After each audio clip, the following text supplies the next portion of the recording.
अभी मैं उत्क्रमित मध्य विद्यालय भरंदुआ चेनारी में हूं और यहां एक समर कैंप का आयोजन 7 दिवसीय किया जा रहा है और मेरे साथ यहां के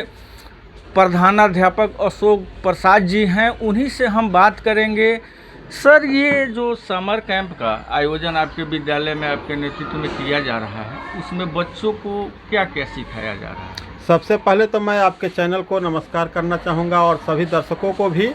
कि आप लोगों ने शिक्षा विभाग के कार्यक्रमों पर नज़र रखी है। जहाँ तक समर कैंप की बात है, भारत सरकार के शिक्षा मंत्रालय द्वारा जो है निर्देश जारी किया गया था कि 7 दिनों का अलग अलग गतिविधियों का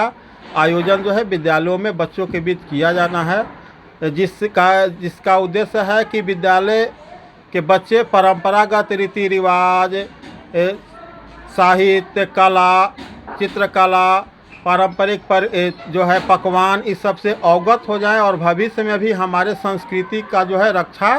करें और भविष्य में जो यूरोपीय कल्चर हमारे ऊपर हावी होने वाला है उस पर रोक लगे और हमारा भारतीय संस्कृति का प्रचार प्रसार हो। इस उद्देश्य के तहत हमारे विद्यालयों में आज चौथे दिन जो है पारंपरिक पकवान का प्रदर्शनी जो है लगाया गया बच्चों द्वारा बना करके, जिसमें अभिभावक,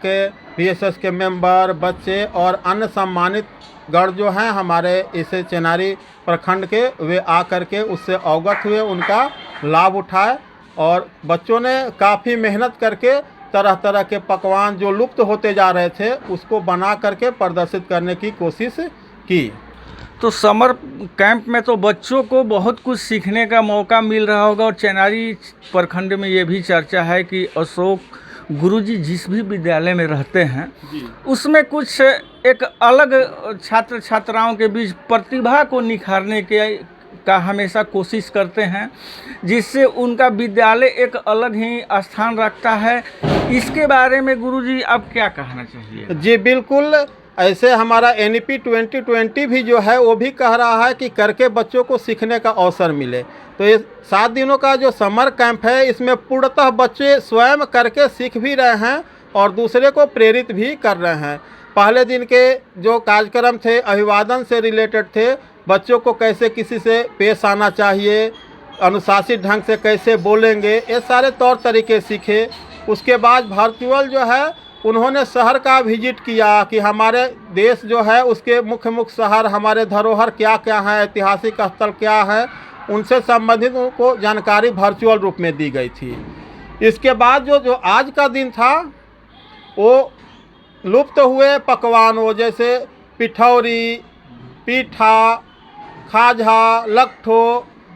ये सब चीज़ें जो अब आज के कुरकुरे, मोमो, चाउमीन के आगे लुप्त होते जा रहे हैं, झाल मुढ़ी, उन चीज़ों को बना करके बच्चों ने चखाया लोगों को और फिर से पुरानी स्वादों को चख करके सबको लगा कि ना हमारा पूर्व का जो पकवान था वह बेहतर था आज के चीज़ों से, तो हमें उसको अपने जीवन में आज भी अपनाना चाहिए। तो इस तरह से एक मैसेज उन्होंने दिया कि नहीं, पारंपरिक चीज़ें जो हैं उन्हें अस्तित्व में आज भी बनाए रखना चाहिए। पिछले दिन जो है कला से रिलेटेड, नृत्य से रिलेटेड जो है प्रस्तुति बच्चों के द्वारा राष्ट्रीय थीम पर की गई, वो भी काफ़ी जो है मनमोहक था और आगे के दिन में भी जो थीम है उसको भी वे बेहतर करेंगे, ऐसा अनुमान है मुझे।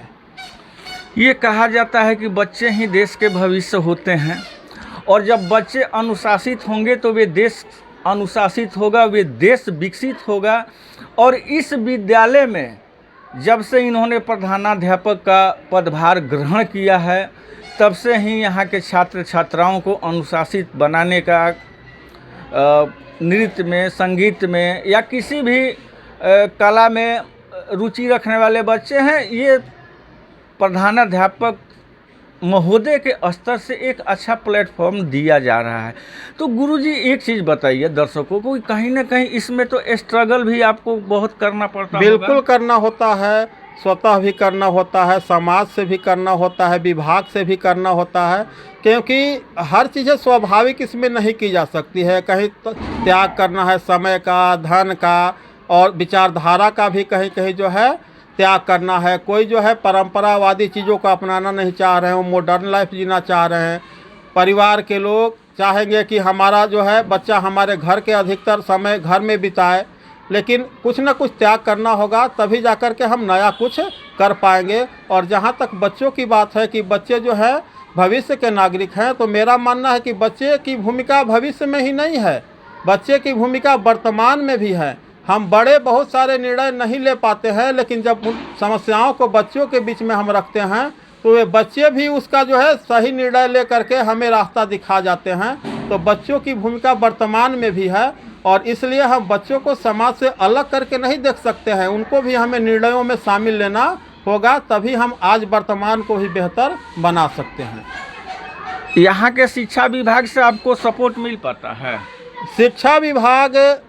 तो जहाँ तक है अपना जो सामर्थ्य है वो सपोर्ट करते हैं, लेकिन अभी हमारे पास शिक्षा विभाग के पास हैंड से उतने नहीं हैं